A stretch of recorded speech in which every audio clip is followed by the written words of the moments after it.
goes by BlaqShuga. She is a poet, and today she takes us through her journey, tells us about what it feels like to be a poet, what inspires her. So we are very delighted to get to know her more. So, BlaqShuga. Thank you so much, Edna. My name is BlaqShuga. My ancestral name though is Lindah Mutungi Nayebare.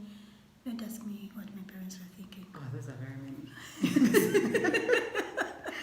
Though officially, I just use Lindah Nayebare Mutungi. I didn't go with the mother name because it's a baptismal name, but I have. What are some of your favorite poets, people that have inspired you to start writing, like people you draw inspiration from? People I draw initially, when I started out to do poems, I didn't know any poems, honestly.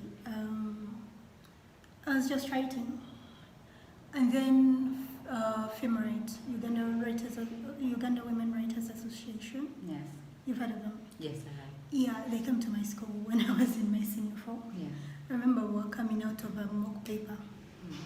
And then they had everybody go to the assembly hall and talk about poems and stuff. I sneaked into because as a senior four, I wasn't needed to be in the hall because they were looking for continuing students. Yes. But I sneak in, and they're reading these amazing poems. And I remember the gentleman was called Igasa, and then the other lady, she's called Nambatia something. I've forgotten the other name. They were talking about poems, and they said, "So, can anyone write a poem?" And I just got my paper and wrote my poem. And they're like, "Wow, this is amazing! You should come to FIMRIT." Which class I am in? My senior four. So in your work, you can actually come to FIMRIT, and we mentor you to become a poet. That's nice. I never got to go there because my dad told me, "Hell no, you're not going to Kampala. You stay in Bara." But for me, they're the first people that actually opened my world to poetry. I later got to intern with them though at my university. I always told myself, somehow I will go to FIMRIT and work with them. So I ended up going there, and I happened to organize their Poetry Mondays as an intern. That's good. So yes, I met so many amazing people. So one of the people that actually stood out for me in that poetry circle was I've forgotten her name still, but she does poetry in Uganda. Okay. Yes, I found that so inspiring because I struggle so much with the local languages. Yes. I can speak them, but I can't articulate them. Okay. Because 1 minute I'm speaking Runyankole, the other minute I'm speaking Grunyoro, the other minute I'm speaking to Luganda. Yes. So I can't really write a cohesive Luganda or Runyankole or Runyoro poem without breaking. Also, like, you need to know those intimate proverbs and sayings so that it becomes appealing. Otherwise, with our colloquial version of what our languages are like, we really can't write good poems. So it's still my goal to at least write one Runyankole or Runyoro poem. I tried, but man. I know it does, but also I feel like right now so many people are looking for identity. They're looking to connect with who they really are, their tribes, where they come from. So it's amazing that you speak about one day wanting to write a poem in your mother tongue. I think it's very inspiring because everybody would run to English. English is the best option. But if you are trying to reconnect with yourself, I think that's a very important aspect. I do have a strong belief that a culture has to write its own history. Yes. And poems are one way to write a culture's history. But then you can't write a culture's history in a foreign tongue. No, that can't happen. So you have to first write it in the local tongue, then translate it to a foreign tongue, because then you don't lose it in translation. And I think that is a disadvantage we have as millennials. Yes. And then for Gen Z, it is worse. Yes, true. Our parents really struggled with. They came from a pre-colonial era. Is it pre or post-colonial? Post-colonial era. Post-colonial. Yeah. They came from a post-colonial era where they had been told if you don't take your child to school, if they speak a lot of, it's said that we call our languages vernacular. You notice I'm trying to avoid the word. When you tell your child in Uganda, when you speak to them in Runyoro, when you speak to them in whatever language, it's a disadvantage to them. Kids go to school and they are punished for speaking their mother tongue. So what that does to us growing up is you feel speaking your own tongue means that you lose your identity. It means when you speak your own tongue, it means you're foreign, you're not abiding by a certain set of laws. Yes. But what that in instance does to us is we lose ourselves, we lose the roots, we lose the identity. Because then if they tell you your mother tongue is wrong, how will they tell you peeling matoke and cooking it in Ndagala is the right way? That's true. Go to so-called modern homes right now. How many of us are actually buying banana leaves kusanika? Very few. You'd rather me with her. Yes, that's much easier. Much easier. But Burn your hands. when they serve you what is in Lagala, tastes better, right? I can't differentiate the taste. You can differentiate the taste. Even the color of the food It's different. is very different. Even the scent is different. But that entire thing feels like, okay, first of all, it's too much work. It definitely is. And second of all, you feel like it's not worth the effort. No, it's not. You're like, If it's you're just hungry. food, I am going to eat. If you're hungry. But also, it also takes a lot of fuel. Yes, At the end of the day, if we are to be realistic about it, it takes away a lot of fuel. But it is a way of cooking. Yes. And it gives some value to the matoke, because then you maintain all the nutrients. Yes. Here, when we cook the matoke, we are putting it in water, which we later drain out. So Yes. what are you left eating? Wow. When you think about it in terms of nutrient. Yes, and definitely just eating yellow portion. I could like to go. So it's just that whole brainwash that you've done in schools. Unless fewer and fewer schools advocate for this. And people in governments, not just Uganda, but generally, it's the African continent, advocating for heritage. I find it sad when it is the UN and other international organizations that are running for projects that concern cultural heritage. Yes. So we can't do our own cultural heritage, we can't preserve our own culture. Why?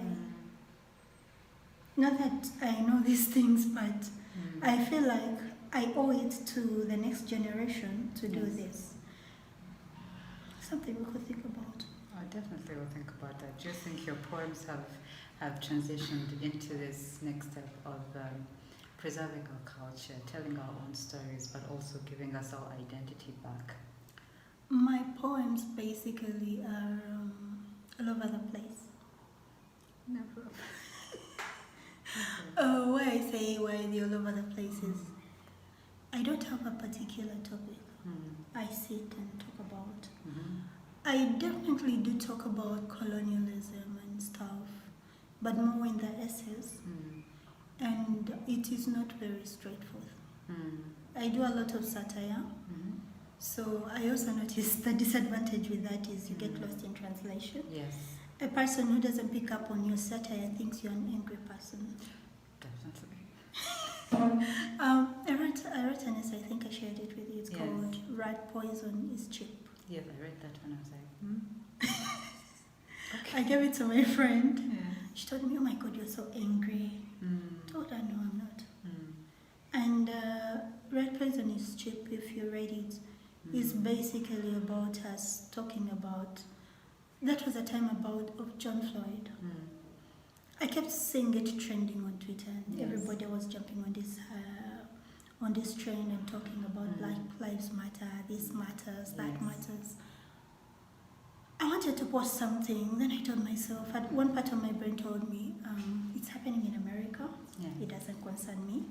I have better wars to fight here. Yes. And then I realized, but even here, people want to go to America. Yes, all the time. So I asked myself, so the problem is not the white people. The problem is us. It's the way we see the things. But also, for the white people who say, go back to your country and don't see the value of life in a Black person, also have a problem. So Red Poison is cheap.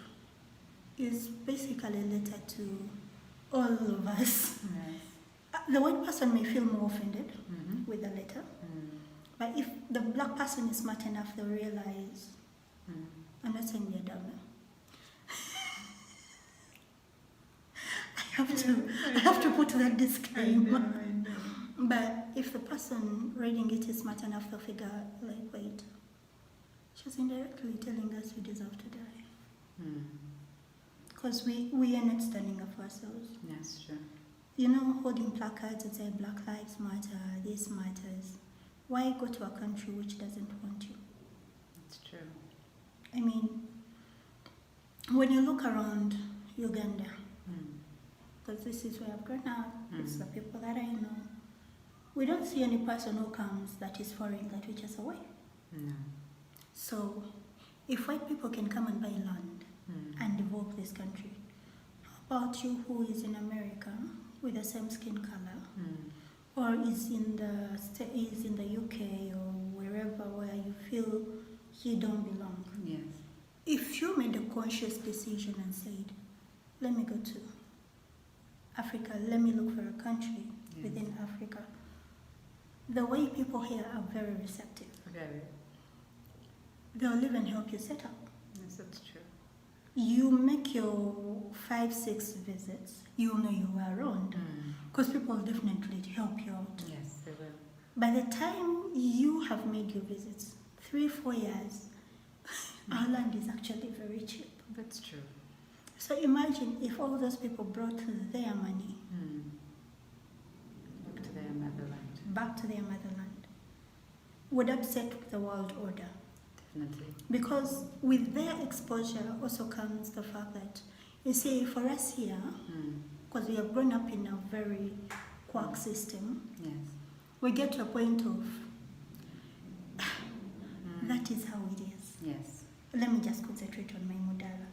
But when they come and realize that there are better things, and then they become citizens of this country, they can run for leadership positions. Yes.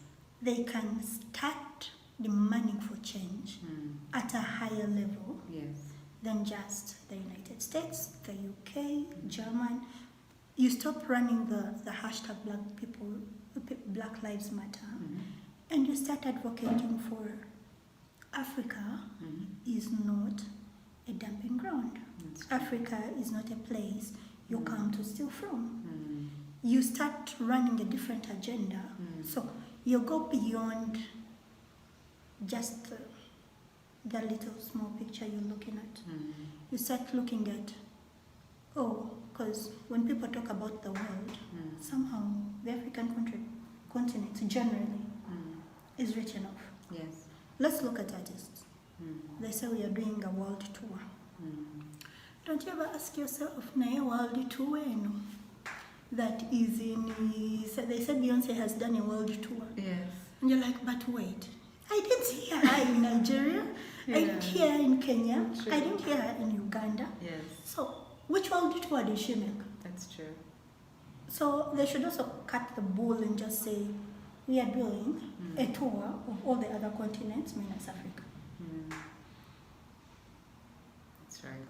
I've never really thought about it like that, but like I've had a lot of advertisements of different musicians doing world tours, and I was like, okay, what does a world tour mean?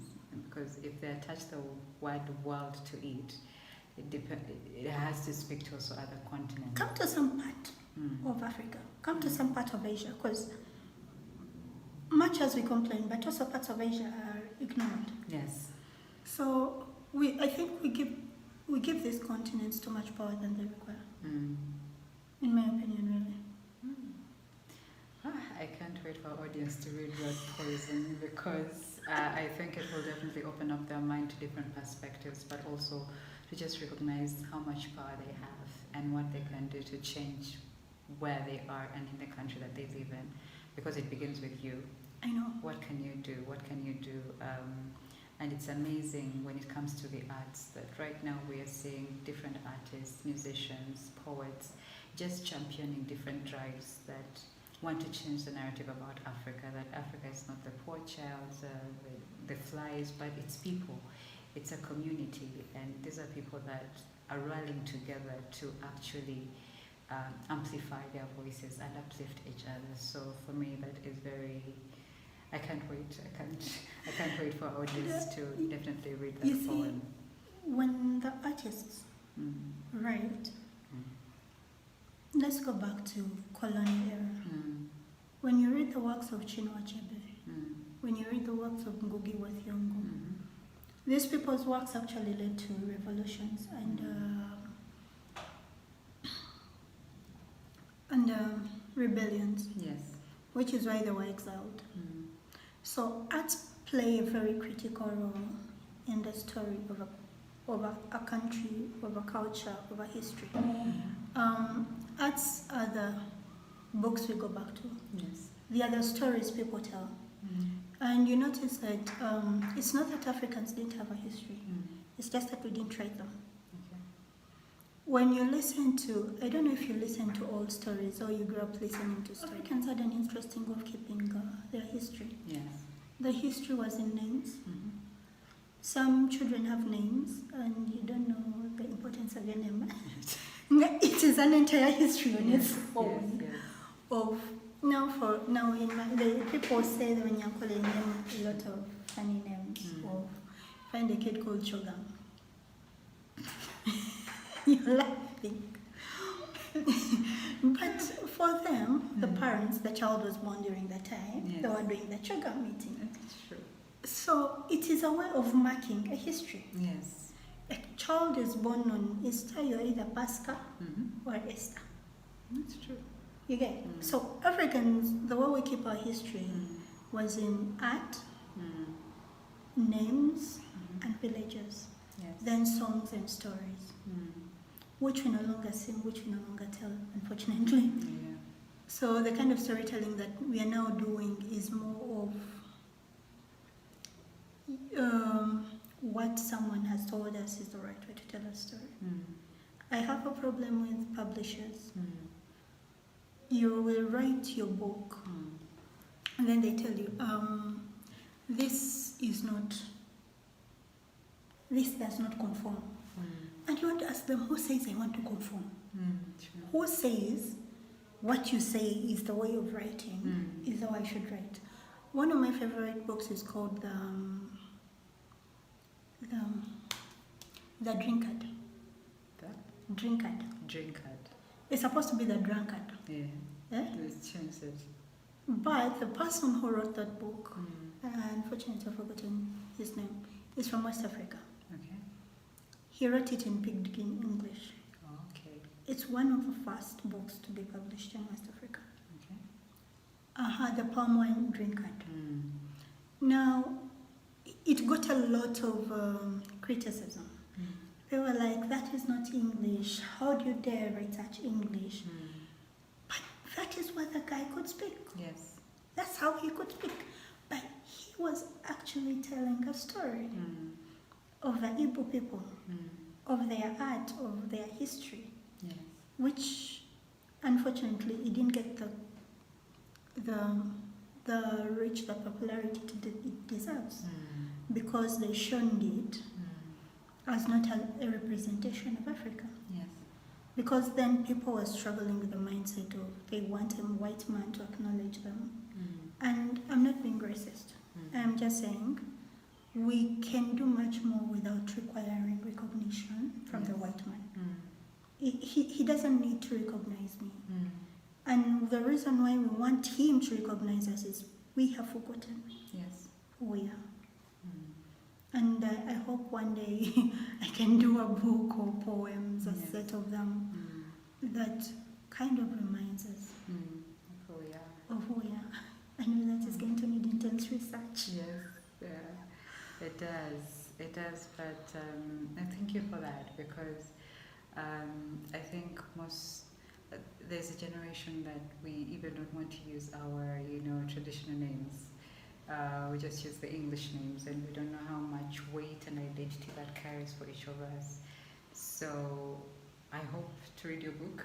When I do publish when it. you do publish it, I hope to read your book, but I hope it's from a perspective of what your opinion is and what your voice is, as opposed to what I wouldn't the want to publisher do my opinion, and actually, what I had in mind, and if there is anyone who can do it, was if we could look for the older people, very old people, which means it requires us going to deep villages to look for these people, and record their story. Let them tell us the story the way they remember it. You see, when I get a story from Bara, and you get a story from Gulu, you get it? And then we come down on the round table and stitch the stories together. You'll be amazed by how much history would have gathered. That's true. Yeah, that's why I said it's going to need so much research. So right now, let me concentrate on making the money. Let's make the money, because we really need the money first. But it will be an interesting read. I wanted to just find out from you, how has it been? How has your poetry journey, how has it been navigating through the arts community as a poet for you? For me, one, as a non-performing poet, I need to put non-performing. It is okay. It is okay. I really can't understand the stage dynamics. But as I happen to hang out with a number of these people, and I realize one of the biggest thing we complain about is being undervalued. Now, when you're underpaid, undervalued for your craft, and I remember when I told my grandma, I just want to be a writer. Do I need to go and do other things? I just want to be a writer. I want to write and write and write. She looked at me and told me, you know, writers are broke, right? That's very funny. She told me, writers are broke. They are broke people. And you don't have a sense of style. You all look confused. That was very telling. My grandmom is, she can be, in a way that told me, okay. And then when I was in senior four, I also told my headmistress then and told her, Sister Susan, can't I just write? And she told me, what kind of writing do you want to do? And told her, you know, I don't like to have opinions put on me so that I can express those opinions. I want to do some kind of independent writing where I just say the truth the way I say it. And she told me, Madam, how much money do you have on your account? So, in a very capitalistic world, writers, especially here, are struggling.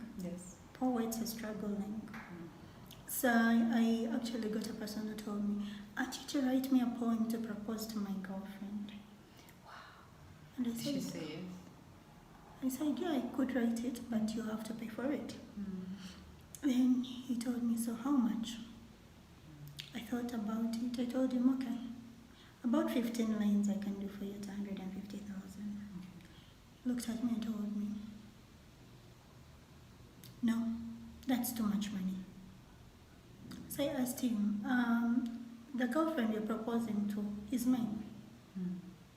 It's not my girlfriend. I'm not the one in love with her. But you want me to think like you Write very nice, rosy words Mm-hmm. about your woman, Mm-hmm. and you want to pay me pennies for that. Am I going to take shares? When you have her today, am I going to have her tomorrow? Not sure. And he looked at me and told me, you're rude. I told him, no, you were rude first. You undervalued my work first. Yes. You think, because if you could write a poem, if you could put the words together, because I believe everybody can write, Yes, everybody can write. but the art of putting the words together and making them rhyme Yes. is what makes poets, sets them aside. Yes. And then there is also the fact that you can't write if you're not a reader. True. Not that you can't write, but you cannot be a good writer if you're not a reader. You need to read to write. Yes. Otherwise, how do you learn the words? Yes. So I told him, it may look like, he said, but it's a gift God gave you. I said, sir, my grandmother invested in storybooks for me to read. I actually got punished for not going to reading. bed without reading the story. It's over here. Man, my punishment was not to watch TV. My mom would bring these books and she's like, okay, you should go maybe to work and she'd leave you like with Mr. Hare, those books, Longman's books where you had Mr. Hare stories about the leopard. So she'd give you like 5 stories to read. And her assignment was read a story every day. Afterwards, you can go and play. So I was not a very reserved person. I didn't like playing with other kids. But if I did not read that story, there was no TV. I would cry and cry, but there was no TV. I loved bread. I still love bread. I still love bread. And I loved bread so much. So my punishment would be to go 2 days without bread. Now as a child, that is a big punishment, people. Yes. I would sulk for the entire world. Yes, so, and then you wake up and tell me it is a gift God gave me. The Thank you, sir. audacity. No, thank you, sir. So, and I've had people complain. Also, you realize because you're a poet and you write, sometimes you don't know how to price it. Yes. Someone would be, they'll say, we have a stage performance for you. And they want to pay you in terms of exposure. Ask the poets, not everyone. Because, for example, if someone came to say, Linda, go perform, then they'll say, oh, but you've never been on a stage. So this, I'll be exposing you. Dear sir, oh madam, I am very sorry, I shall not come. True. Because exposure doesn't pay bills. No, it doesn't. Exposure does not, because by the time you have to put too much effort in practice, you have to put too much effort in knowing, you have to perfect the craft somehow. Yes. And if I came on the stage and prepared and started presenting, you'd feel like, and unfortunately, poetry, you're your own image, your own marketer, your own everything. Yes. So I believe that is the greatest challenge. And I think one of the reasons I have never actually performed is because it is too much work for very little. I'm passionate about poetry. Yes. I'm passionate. I'm just passionate about reading, writing, poetry, and film. Because, we talk so much about the arts and forget film. Yes. And yet film is also one of the biggest weapons for a very, very lazy generation. Yes. I am sorry for calling us a very lazy generation, but give a person a book and a movie and see what they'll choose. Movie first. Yeah, so also perhaps these are things we need to see. Tell our stories through film, tell our stories through poetry. Unfortunately, books are phasing out. They are. I still enjoy the comfort Of reading a real book, turning the pages. There is something sexy and powerful about the pages, the smell of pages. I could sleep in a library. should get a sleeping library where people just go read and get to rest and have their snacks. That would be amazing. It would be amazing. The problem is you could invite, you see, they refuse food in libraries Yes. to keep away rodents.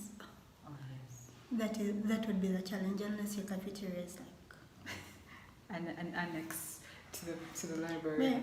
Well, when I start reading, I forget food.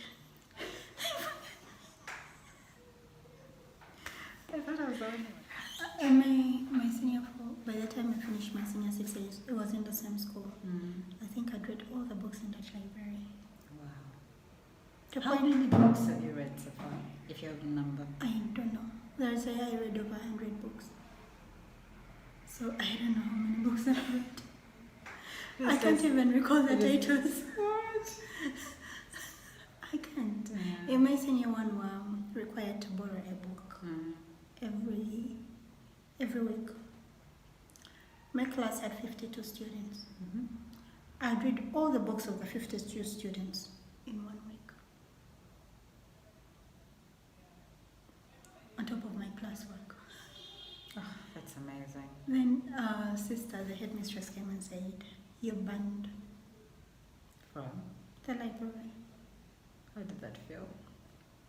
She needs the hugest punishment she could give me. Should you like, for me, that is the biggest punishment you can give me.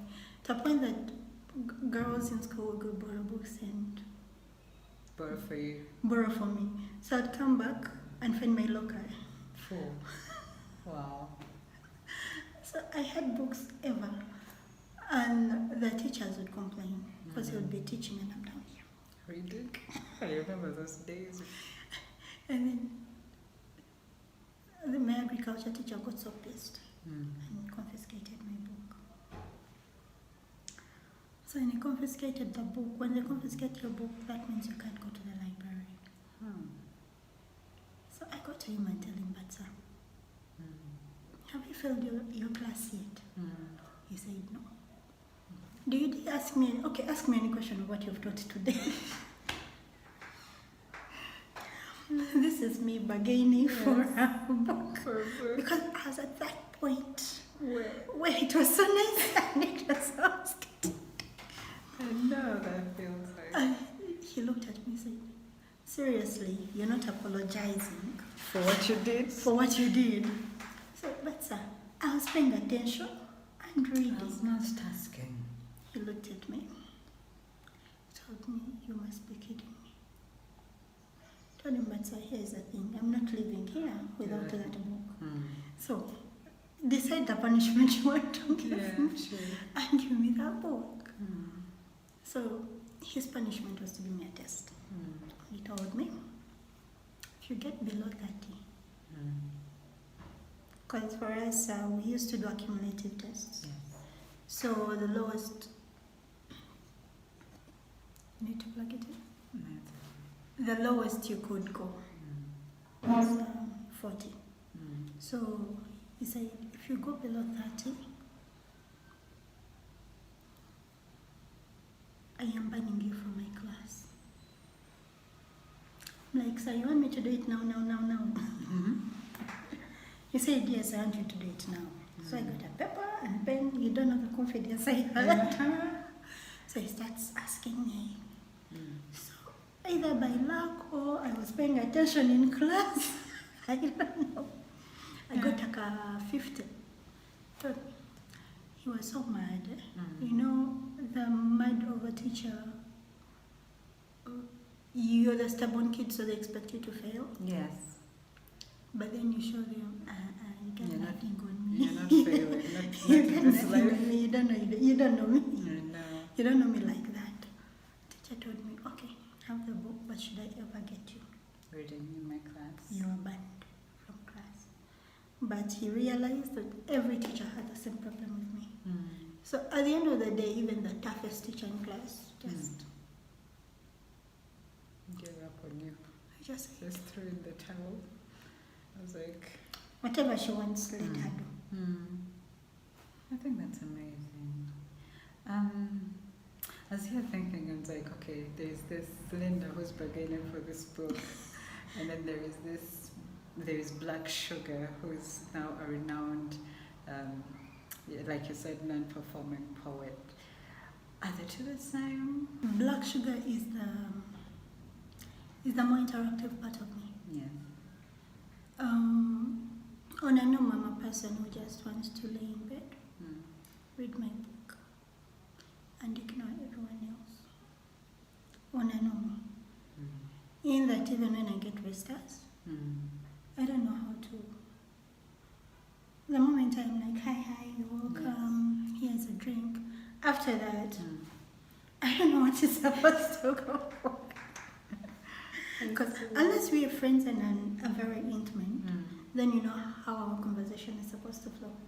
But if I don't know you, and you're not a talkative person, I'll leave you properly in that sitting room. Yes. Go to my room and mind my business. True. And so BlaqShuga is a more interactive part of me, but BlaqShuga is also more of a campaign. I was bullied a lot for my skin color. Same here. I'm born in a family. I said I'm an only child of my mom, but my father has children. So unfortunately, I look, okay, not unfortunately, I look more like my mom. And my dad is very light-skinned, and most of my family members are. And then I got this advantage to go to school in Western Uganda, and it kept bullying me for my skin color. At a certain point, I felt so low. I hated this skin. But then my dad kept saying, black beauty, black beauty, black beauty. So I've actually written about this. It's if you've read Captures. It's one of them. It's one of the answers that are on Facebook. Okay. Yeah. So it's just Captures. It just talks about my journey in my skin. So until I think the hugest blow came in when I was 23, and my friend then told me on my birthday, bought me bleaching cream. She was lighter, but she had bleached further. Okay. So she bought me bleaching cream and told me, you're a pretty girl, but imagine if you were lighter. I told her, but I'm comfortable in that skin. Okay. Because my father calls me Black Beauty. Yes. My grandmother says I'm the most beautiful thing she has ever seen. And Antwi? We are. So black, we are beautiful. So when she said that, I told her, look, I don't think you and I can be friends anymore. Yeah. And honestly, that was the very, very, very last time I ever saw her. I don't know what happened to her.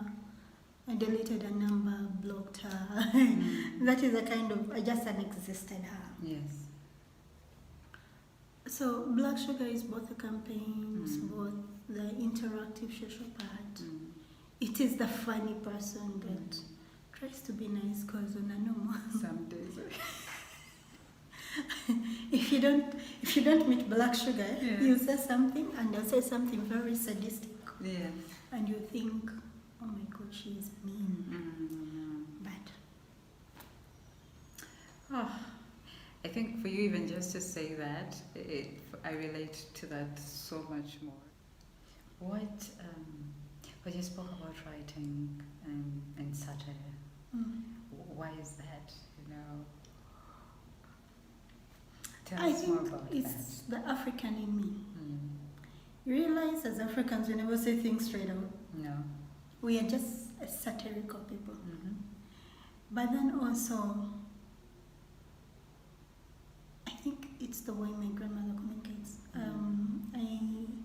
I'm more attuned to my grandmom. So most of my work, most of the stuff, it's her voice.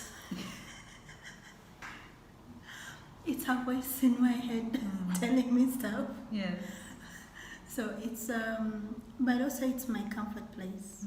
I find that many people sugarcoat their writing. I find that nobody wants to tell the truth the way it is. Otherwise, when you do, you're harsh, you're sad, you're being. They give you a label. Generally, there is a label for everything, as long as it's true, and people just never want to see the truth.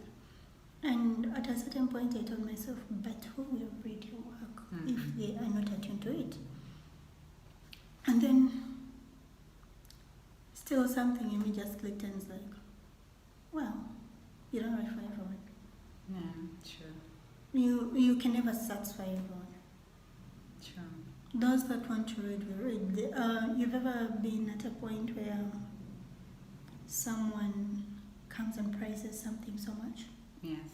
And then you try it out and you're like, Really? laugh. Yeah, so tell myself, the way I feel about some literary works is the way someone is going to feel about mine, and it is not bad. It is, it's not bad. It's just not for them. So I find satire is a better way it's a better way for me to tell the truth. Okay. Because I realize if I tell you what I really think, this world will not have space for me. They would burn me down. It's true. It's true. Because you realize sometimes you tell the truth and it's just so harsh that you don't know even a better way to put it. So you'd rather just do satire. I love the way you have explained it, because that drives us to my next question.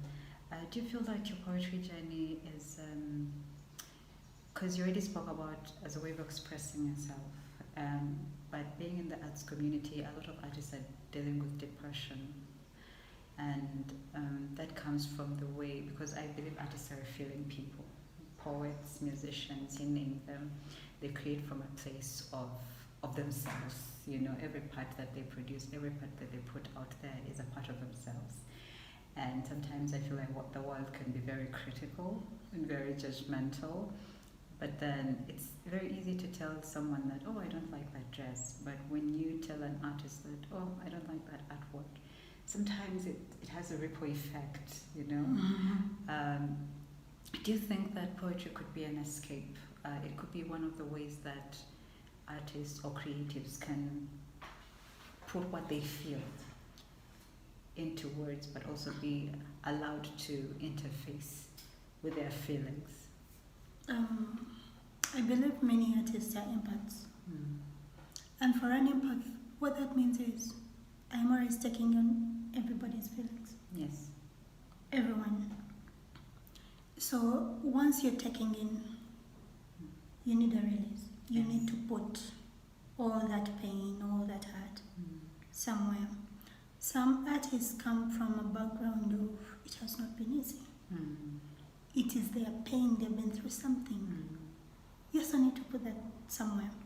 And unfortunately, the worst phrase I hate in my life is, how are you? Here is why I hate how are you. You are going to ask me how I am, but you're not ready. No one is ready. You're not ready to hear how I am. So I have to lie to you and tell you lies. Everybody lies. I have a friend, when you call him and say, hi, how are you? He's like, I am broke, I'm looking for this amount of money, oh, my kids are sick, my wife is like this. He will tell you everything. So deal with it. You asked. So one time I asked him, like, why? Why do you tell me everything? Told me. So why do you ask if you don't care? I don't tell you to find a solution to my problem. But the fact you asked should be able to care a little more than hearing me say, I am fine. That's true. So if you're not ready to hear how I am, do not ask me kindly. It's important to say that, because you do not ask me. Because when I open like my WhatsApp and someone says, how are you? I will skip that message like I did not see it. Same. I'll move on with my life. So you better come and start with what you want to say. We move on. I know it is a way of starting conversation, but a simple hello, hi will do it. Yes. Because then you don't have to remind me of what I'm dealing with. And I don't feel like you have an expectation of me to perform for you or to tell you what you want to hear. Because I first thought, does this person really care? It feels like a burden, as opposed if someone just said hi, hello. It is unnecessary pressure. At the time I'm in a relationship, and so my boyfriend tells my grandmom he wishes to make us official. I got an instant panic attack. I got all the demons that I had hidden somewhere just rose up and took over. And I sat in the corner and cried. I think I cried for 3 straight days. And sometimes you don't know where you are. And so someone calls me and asks me, hey, how are you? In the middle of my tears, I would say, nothing, I'm fine. Because how do you explain to someone, I am freaking out because maybe I could get married? And I think with artists, writing helps us a lot. Because all that pumped up anger, all that pumped up, realize you could be doing something and someone pisses you off so much. But either because of the nature of the relationship you have with the person, you don't want to piss them off, or because of your status, you feel like if I did this, I have so much to lose.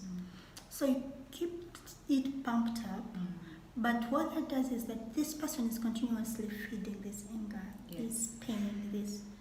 So unless you release it, you will find yourself doing something you didn't imagine you can do.